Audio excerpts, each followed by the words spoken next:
హల్లెలూయా. చెప్దామా? దేవునికి స్తోత్రం. హల్లెలూయా.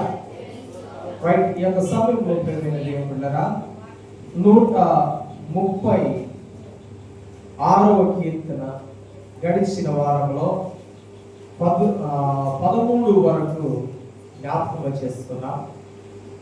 ఈ వారంలో 136వ కీర్తన నుండి 14వ చరణము నుండి మనము 26వ చరణం వరకు చదివినాం. ఆరాధన వాక్యముగా మనం ఇక్కడ పరిశీలన చేసుకున్నట్లయితే కీర్తన చాలా విలువైనది. నిజంగా విలువైన మాటలు తెలియపరుస్తున్నాయి. దావీదు రాసిన ఈ కీర్తనను మనం పరిశీలన చేస్తే 14వ చరణం నుండి ఈ విషయాలు తెలియపరుస్తూ ఉన్నాయి. చూడండి, 14వ చరణాన్ని ఈ విధంగా రాస్తూ ఉన్నాడు. ఆయన ఇశ్రాయేలులను దాని నడుమ దాటించి ఉన్నాడు. దేవునికి స్తోత్రం. దాటిపోజేసును అని ఇక్కడ రాయబడిన మాట దేనిని దాటిపోజేసును మనం చదివిన గడిచిన వారంలో దీంట్లో ఉండగా ఇశ్రాయేలు ప్రజలను ప్రియమైన దేవులారా ఎర్ర సముద్రము నుండి దాటింపచేశారు. దేని నుండి? ఎర్ర సముద్రం. అదొక పిల్ల కాలువ కాదు, లేకపోతే అదొక చిన్న నదేమి కాదు. మనం అంటాం కదా, మన వాడుక భాషలో ఒక వాగు ఎండాకాలం వేసవిలో ఎండిపోతుంది కదండి. దాన్ని దాటడం పెద్ద విషయమేం కాదు. గోదావరి కూడా ఏమవుతుంది? ఎండిపోతుంది. దాన్ని కూడా దాటుతూ ఉన్నారు. ఎప్పుడు? వేసవిలో. కానీ వీరు వేసవిలోనూ లేకపోతే ఎండిపోయినప్పుడు దాటిన వారు కాదు. ఎలాంటి సమయంలో దాటారో తెలుసా అండి? దాంట్లో దూకితే చాలు చచ్చిపోతారని భయం వేసింది. అనేక లక్షల మంది ఉన్నారు ఇశ్రాయేలు ప్రజలు. వారు ఇశ్రాయేలు సైన్యము వెనక తరుముకుంటూ తీసుకుని వస్తూ ఉన్నప్పుడు ముందు ఎదురుగా ఉన్న ఎర్ర సముద్రాన్ని చూసి ఏమన్నారంటే, మోషేను ఈ ఎర్ర సముద్రంలో చంపడానికి మమ్మల్ని తీసుకుని వచ్చారు అన్నారు. ఏమన్నారు? ముందు చూస్తేనేమో సముద్రం, వెనక చూస్తేనేమో సైన్యం. ఇలాంటి పరిస్థితుల్లో వారికి వచ్చిన మాట ఏంటో తెలుసా? వెంటనే మోషే వైపు చూసి, ఇదిగో ఈ ఎర్ర సముద్రంలో చంపడానికి మమ్మల్ని, మా పిల్లల్ని దీంట్లో చంపడానికి తీసుకుని వచ్చావు అని అంటూ ఉన్నారు. అంటే ఎంత భయంకరమైన పరిస్థితిలో ఉందో, అంటే ఎంత భయంకరంగా ఆ ఎర్ర సముద్రం ఉందో చూడండి ప్రియమైన దేవుడా. ఈరోజు మన ఆత్మీయ జీవితాలు పరిశీలన చేయాలా? ఇశ్రాయేలు ప్రజల్ని ఒక మరణకరమైన పరిస్థితిలో ఉన్న ఆ ఎర్ర సముద్రాన్ని, లేకపోతే ప్రియమైన దేవులారా మరణము తప్ప ఆ ఎర్ర సముద్రంలో దూకితే మరణం తప్ప ఏమి కూడా ఆశ లేని పరిస్థితులు ఉన్న ఆ యొక్క భయంకరమైన ఆ పరిస్థితులు కలిగిన ఆ ఎదురుగా ఉన్న ఆ ఎర్ర సముద్రంలో నుండి ఇశ్రాయేలు ప్రజలను దేవుడు ఏం చేశాడట? దాటిపోజేశాడు. దేవునికి స్తోత్రం. దాటిపోచేశాడు. ఎప్పుడంటే ఆయన కృప వారితో నిరంతరం ఉంది కాబట్టి. దేవునికి స్తోత్రం. హల్లెలూయా. ఎలా ఉందంట? ఆయన కృప నిరంతరం వారితో ఉంది. ఈరోజు మన జీవితాల్లో కూడా దేవుని కృప మన వెంట ఉందనే విషయాన్ని మనం గ్రహించాలి. మన వెంట ఉంది, కానీ అది మన వెంట వచ్చి మనకు ఇది ఒక ఆపదలో నుండి ఆదుకునేది కాదు. ఆ కృప మనల్ని బ్రతికించేది కాదు. ఆ కృప మనల్ని దాటింపచేసేది కాదు. ఉండాలంటే ప్రియమైన దేవుని బిడ్డలారా మనం చేయవలసిన పని ఏంటో తెలుసా? ఇదిగో ఆయన నడిపింపులో ఉండాలి. దేవునికి స్తోత్రం. కానీ ఇశ్రాయేలు ప్రజలు ఆ భయంకరమైన పరిస్థితుల్లో ఆ యొక్క భయంకరమైన సముద్రాన్ని దాటడానికి ప్రధానమైన కారణం ఏంటో తెలుసా? వీరు చేసిన గొప్ప కార్యాలు ఏం కాదు, వారు ఆలోచించిన ఆలోచనలు ఏం కాదు. ఏంటో తెలుసా? ఆయన నడిపింపు చేశాడు కాబట్టి, ఆయన నడిపింపులో ఉన్నారు కాబట్టి. అప్పటికి వారు సనిగారు. వారి గొప్పతనాన్ని బట్టి అయితే వారిని ఎప్పుడో మొట్టు పెట్టాలి కదండి. వాళ్ళు సరిగే సనుగుళ్ళు ఎలా ఉన్నాయండి? ఏమండి, గొడ్డు కారం తిన్న బ్రతుకులు కూడా ఏమంటారు తెలుసా, మేము ఐగుప్తులో ఉన్నప్పుడు ఆ రాజ భోజనాలు తిన్నవని మాట్లాడుతున్నారు. అలాంటి పరిస్థితుల్లో ఉన్న వ్యక్తుల్ని, అలాంటి పరిస్థితుల్లో ఉన్న ఇశ్రాయేలు ప్రజల్ని ఆయన కృప ఎన్నడూ కూడా విడిచిపెట్టారు. దేవునికి స్తోత్రం. అందుకని ప్రియమైన దేవుని బిడ్డలారా, మనం పరిశీలన చేస్తే మనం ఇప్పుడు ఎక్కడున్నాం తెలుసా, కృపాకాలంలో ఉన్నాం. దేవునికి స్తోత్రం. కృపాకాలంలో ఉన్నాం కాబట్టి ఎన్ని పాపాలు చేసినా, అంతేనా, ఎన్ని దోషాలు చేసినా, ఎన్ని ఘోరమైన పరిస్థితుల్లో మన జీవితంలో కలిగి ఉన్నా, ఎలాంటి భయంకరమైన జీవితాన్ని మనం కలిగి ఉన్నా దేవుడు మనం క్షమిస్తున్నాడు. దానికి కారణం ఏంటో తెలుసా, ఆయన కృప మనల్ని నిరంతరం ఏం చేస్తుంది తెలుసా, నడిపిస్తుంది. దేవునికి స్తోత్రం.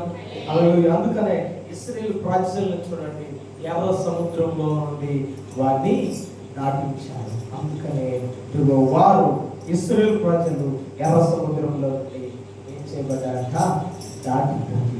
దేవునికి స్తోత్రం. అలాంటప్పుడు ఆయనను స్తుతించవలసిన వారుగా ఉన్నారు. వారు కూడా నిరంతరం ఆయన స్తుతించవలసిన వారుగా ఉన్నారు. ఇశ్రాయేలు ప్రజల్లో నుండి దేవుడు కోరుకున్నదేంటో తెలుసా, ఇదిగో ఆయన చేస్తున్న మేలుని బట్టి ఆయన మాత్రమే స్తుతించమన్నాడు. దేవునికి స్తోత్రం. కాబట్టి దేవుడు ఎక్కడ అంటున్నాడు, ఆయన ఇశ్రాయేలును దాని నడుమ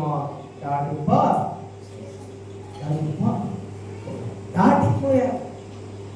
నిజంగా ప్రపంచంలో ఎవరు చేయని గొప్ప కార్యాలు ఇశ్రాయేలు ప్రజలు దేవుడు చేశారు. దేవుడికి స్తోత్రం.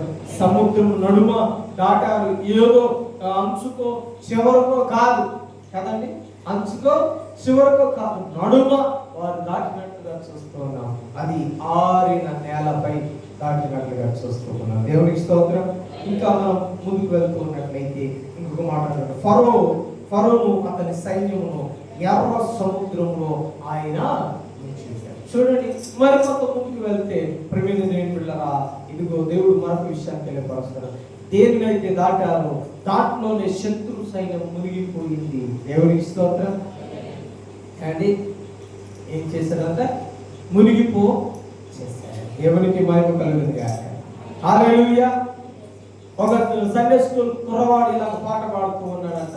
ఎర్ర సముద్రంలో మధ్య నుండి దేవుడు ఇశ్రాయేలు ప్రజలను దాటించాడు, దేవుడికి స్తోత్రం అని పాటలు పాడుకుంటూ వెళ్తూ ఉన్నప్పుడు ఒక హేతువాది, అంటే దేవునికి వ్యతిరేకమైన వ్యక్తి ఈ మాట అన్నాడంట, అరే అదంత తప్పురా, ఇశ్రాయేలు ప్రజలు దాటింది మోకాళ్ళ లోతు నీళ్ళలోనే దాటారు, ఎర్ర సముద్రం మధ్యలో నుండి అన్నాడంట. అయితే మరి కొంతసేపు ఆగి ఆ కుర్రవాడు ఆలోచించి మరలా ఒక పాట పాడుతూ వెళ్ళారంట. ఇదిగో మోకాళ్ళ నీళ్ళలోనే ఇశ్రాయేలు ప్రజలను దాటించి, ఇదిగో ఫరో సైన్యాన్ని మోకాళ్ళ నీళ్ళలోనే రథాలను ముంచివేసి చంపేశాడని పాటలు పాడుతూ వెళ్ళారంట. దేవునికి స్తోత్రం. ఏంటంట, మోకాళ్ళ నీళ్ళలో దాటిపోయారని అనేసరికి ఆ మోకాళ్ళ నీళ్ళలోనే ఏం చేశాడు, శత్రు సైన్యాన్ని ముంచివేసి వారి రథములను వారిని ముంచి వేశాడని పాడుతాడు. దేవుడికి స్తోత్రం. అంటే పిల్లవాడికి ఎంత గొప్ప జ్ఞానం దేవుడు ఇచ్చాడు. దేవుడి కార్యాలు ఆశ్చర్యకరమైనవి. ఒకవేళ ఎక్కడైనా లోపము చూద్దామంటే దాంట్లోనే గొప్ప ఆశ్చర్య కార్యాలు దేవుడు చేసి ఉంటారు మన జీవితంలో. దేవుడికి స్తోత్రం. హల్లెలూయా. కాబట్టి ఈరోజు ఆయన కృప నిరంతరం ఉంటుంది. ఆ కృప ఎలాంటిదో తెలుసా, నిన్ను నేను ఎన్నడూ కూడా వీడిపోదు. ఇదిగో ఎర్ర సముద్రం మధ్య వారు దాటారు. రెండోదిగా ఫరో సైన్యము వారిని ఇదిగో సమీపించకుండా, వారి మీద ఇదిగో విషయాన్ని పొందకుండా ఏం చేశాడు తెలుసా, వారి దగ్గర రాకుండానే వారు ఏం చేశారంటే దేవుడు వచ్చేసి వారిని ఆక్రమించేశారు. దేవునికి స్తోత్రం. అలాంటి గొప్ప కాపుదలు ఇచ్చిన దేవుని మనం నిరంతరం స్తుతించవలసిన వారముగా ఉన్నాం, నిరంతరం మనం ఆరాధించవలసిన వారముగా ఉన్నాం. కాబట్టి ప్రియమైన దేవుని బిడ్డ, ఎందుకు నేను దేవుని ఆరాధించాలి, ఎందుకు నేను దేవుని స్తుతించాలంటే దేవుడు మన మధ్య అనేక కార్యాలు చేస్తున్నాడు. మన మధ్య ఆయన కృప నిరంతరం మన వెంట వస్తూ ఏం చేస్తుంది తెలుసా, మనకు ఒక ప్రొటెక్షన్ ఇస్తుంది.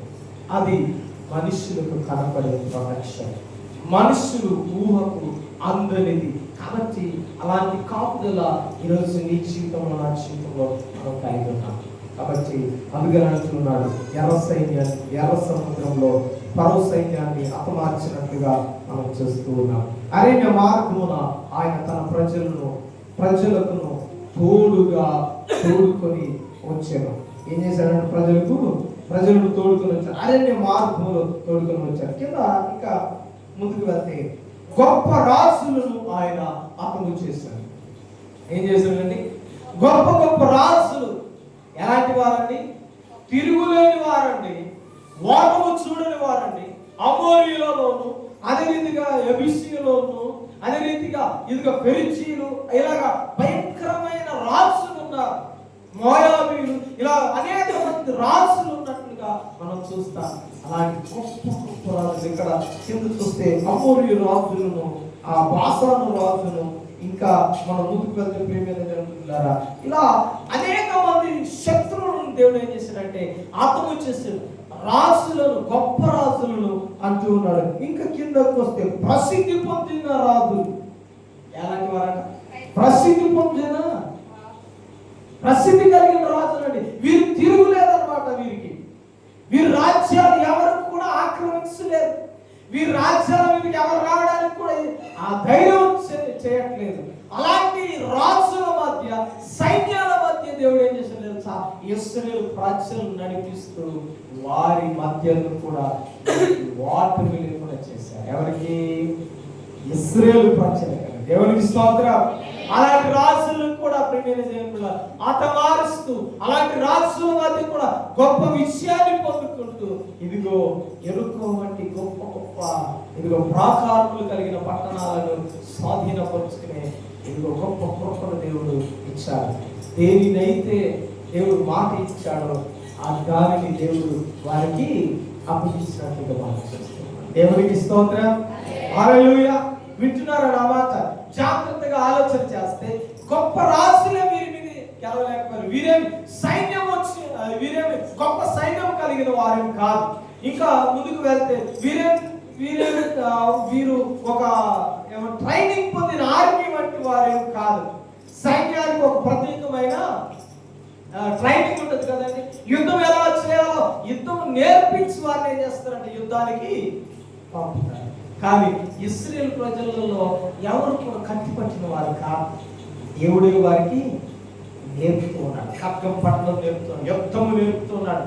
యెహోవా మా చేతులకు యుద్ధము చేయ నేర్పుతున్నాడు. దేవునికి స్తోత్రం. హల్లెలూయా. అలాంటి గొప్ప యుద్ధ శూరులుగా ఇశ్రాయేలు ప్రజలు చేసి అనేక మంది రాజులను జయించి వారు అనేక ప్రాంతాలను జయించడానికి గొప్ప ప్రయత్నించారు. దేవునికి మహిమ కలుగును గాక. హల్లెలూయా.